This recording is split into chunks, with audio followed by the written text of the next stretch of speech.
Dear students, welcome to diplomapk.com. Today we'll study the use of already, yet and anymore in the English sentences. इस lesson में हम already, yet और anymore के बारे में पढ़ेंगे और सीखेंगे कि इन्हें अंग्रेजी बोलचाल में किस तरह इस्तेमाल किया जाता है। Already इसके लफ्जी माने हैं पहले से। जब कोई काम इस वक्त से पहले हो चुका हो तो ऐसे फिक्रों में already का इस्तेमाल किया जाता है। इसे फिक्रे के यानी ऑलरेडी को फिक्रे के दरमियान में इस्तेमाल करते हैं।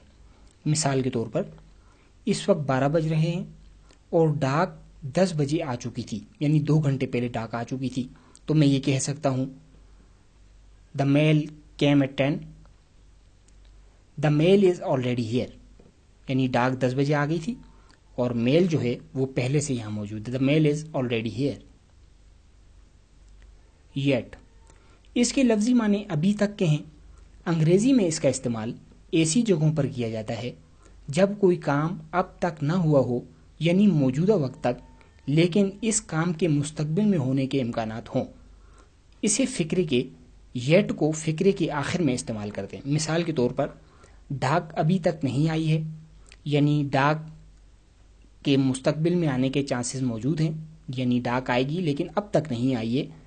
वो अभी तक स्कूल नहीं गया है, यानी जाएगा लेकिन अब तक नहीं गया है, तो इसको इंग्लिश में हम इस तरह यूज़ करेंगे, डाक अभी तक नहीं आई है। Mail hasn't come yet, yet जो है ये सेंटेंस के आखिर में यूज़ हुआ है। वो अभी तक स्कूल नहीं गया है। He has not gone to school yet, वो अब तक स्कूल नहीं गया है। एनी मोर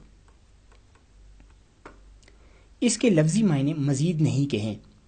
अंग्रेजी में इसका इस्तेमाल ऐसी जगहों पर किया जाता है जब कोई काम या सूरत हाल जो माजी में थी और अब तब्दील हो चुकी है। इसका इस्तेमाल फिक्रे के आखिर में किया जाता है। एनी मोर को सेंटेंस के आखिर में यूज़ करते हैं। इंग्लिश सेंटेंस के आखिर में यूज़ किया जाता है इसे। मिसाल के तौर पर मैं 2 साल पहले कराची में रहता था, फिर मैं वहाँ से चला गया, अब मैं कराची में नहीं रहता हूँ।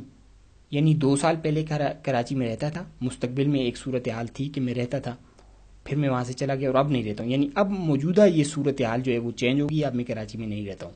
तो इसे हम इस तरह कहेंगे, I lived in Karachi 2 years ago, then I move somewhere, फिर मैं वहाँ से चला गया। I don't live in Karachi any more, I don't live in Karachi any more. आपने देखा कि एनी मोर को हमने फिक्रे के इंग्लिश सेंटेंस के आखिर में यूज़ किया है और अब सिचुएशन चेंज हो गई है, मुस्तकबिल की जो सूरत हाल थी वो अब चेंज होगी, अब मैं कराची में नहीं रहता हूँ, तो इसके लिए हमने एनी मोर का इस्तेमाल किया है। I don't live in Karachi any more. So dear student, आज हमने ऑलरेडी, येट और एनी मोर का इस्तेमाल जो है वो सीखा है।